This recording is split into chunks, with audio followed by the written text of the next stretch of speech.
Welcome back to America Decides. The Supreme Court will hear arguments on President Trump's plan to end birthright citizenship next month. The 14th Amendment guarantees citizenship to all persons born or naturalized in the United States.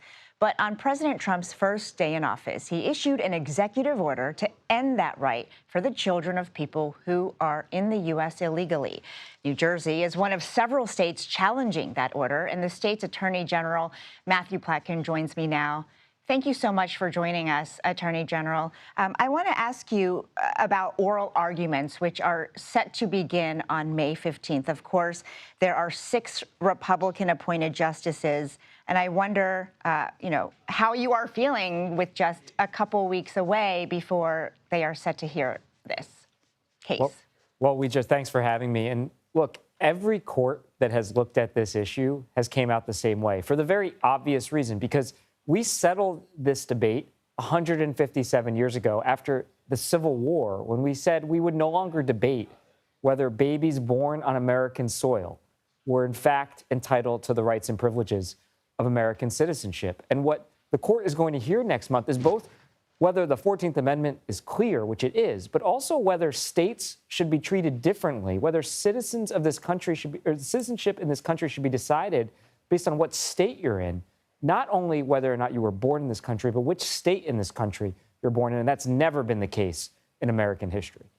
Well, President Trump weighed in last week after he found out the Supreme Court was going to take up this case. I want to play for you a little of what he said. I think the case has been so misunderstood.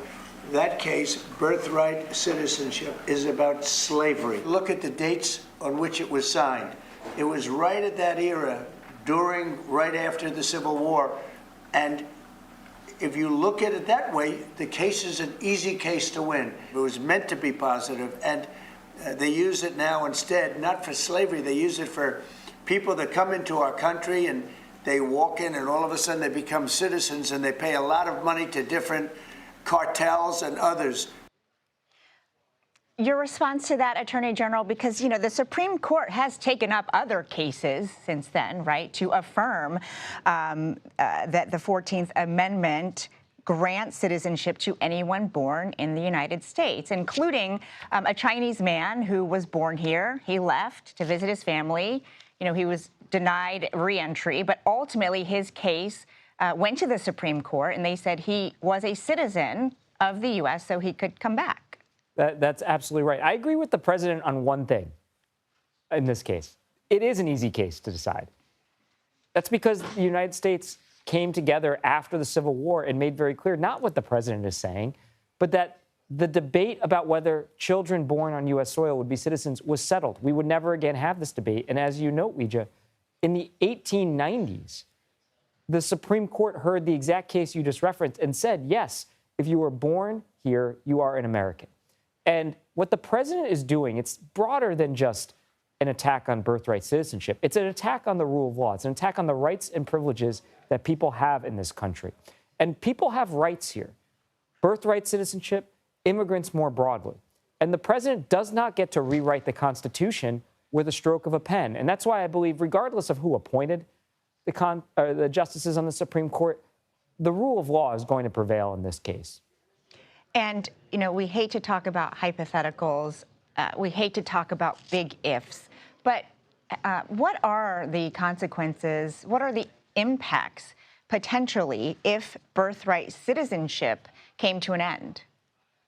Well, there's a whole host of really serious consequences that would occur. So just think about it. The order doesn't say what these babies are. It just says what they're not. It says they're not American citizens.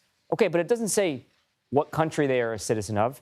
Remember, they're born here. They know no other country. They've never been anywhere. It doesn't say what rights and privileges they're entitled to. So you'd have this second class of residents of our country that we've never had before in law. And in New Jersey alone, that's 6,000 babies every year. It's hundreds of thousands across the country. And just think about the idea of citizenship being decided by what state you're on. If you're a mother giving birth in South Jersey and your child is at risk, a lot of people choose to go to Children's Hospital of Philadelphia because it's a very, very good hospital. Pennsylvania is not a part of our suit. So is the president really saying, is the Supreme Court really going to say that that child should be a citizen based on which hospital his parent selects. I don't think that's what the 14th Amendment drafters meant. I don't think anybody has ever thought the Supreme Court or birthright citizenship should be decided that way. This, of course, is just one of several legal cases we are tracking involving President Trump and the administration and his executive orders. And there are legal experts in other cases that would argue that he is, not complying with Supreme Court rulings and decisions. So can you talk about whether you're worried that the administration will ignore the Supreme Court's ruling if it is not in his favor? Well, I think every American should be concerned by statements by the president, the vice president, the attorney general that have raised the specter that they will not comply with orders from any court, including the United States Supreme Court. Our nation is built on the rule of law, and part of that means we adhere to court orders, whether or not we agree with them. We don't like a lower court, we can appeal it. We can appeal it up to the Supreme Court, but the Supreme Court is the final court. And this administration has threatened to not follow the law. And I hope the American people, if that were to come to pass, will stand up and make clear their perspective. Because if we lose that in this country, then we no longer live in a democracy. We no longer live in a country that is governed by the rule of law. New Jersey Attorney General Matthew Platkin, thank you so much, and we hope to see you again on this program.